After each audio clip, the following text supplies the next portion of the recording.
are really three categories of sound that you can go by, three basic categories. The first one that you want to listen to, and people usually go about this backward. They start about this backward, but I'm going to start out forward and end up with where most people start. The first one that you want to do is when you play an instrument, it has to respond immediately to the bow. When you play, the hair is in contact with the string, and when you pull it across a string, the vibration has to be immediate. Because if it lags, if you have a slow response, instead of going ba immediately, if it goes ba like that, you are going to, if you are playing 8th notes, 16th notes, and you have a fast tempo, something like that, those notes are going to be lost. You're going to be frustrated, and everyone that you play with is going to be frustrated. The sound is going to be muddy, the music is going to be muddy, and it's something that is essentially intolerable. The second category that you want to listen for is evenness. When you're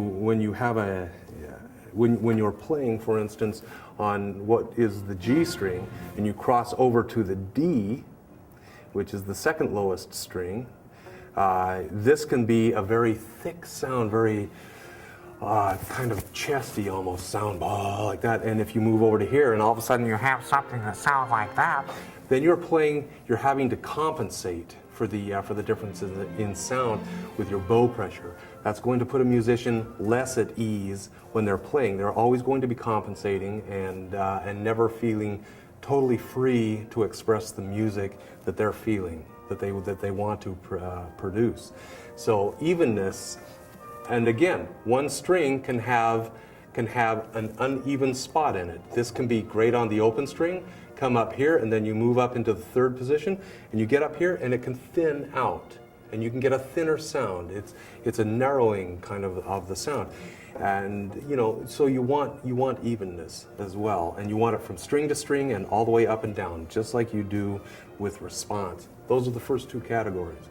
And then the third category, which is where most people start, is the actual voice of the instrument. And the voice is one part of the instrument that is subjective. It depends on what you like as what you like to hear.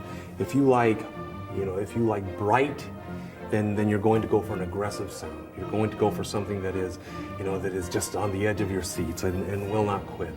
If you like something dark and something more mellow, you're going to go for that.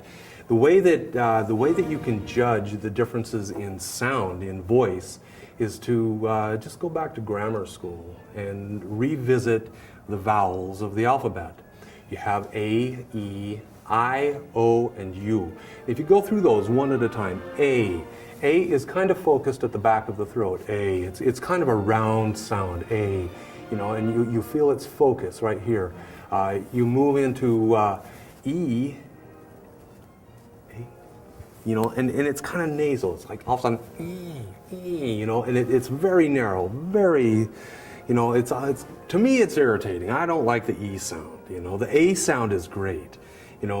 I, even though it's a long letter like that, it's more open too. I is a great sound. O is wonderful. O is the sound that the old Italians were famous for. It's the old, it's a very broad spectrum of sound. O is focused more down in the top of the chest, and you get to the sound of U, which is U. It's way down here, in the diaphragm, and it's more of a viola sound, more of the sound that you would want to get from a cello or even in a bass.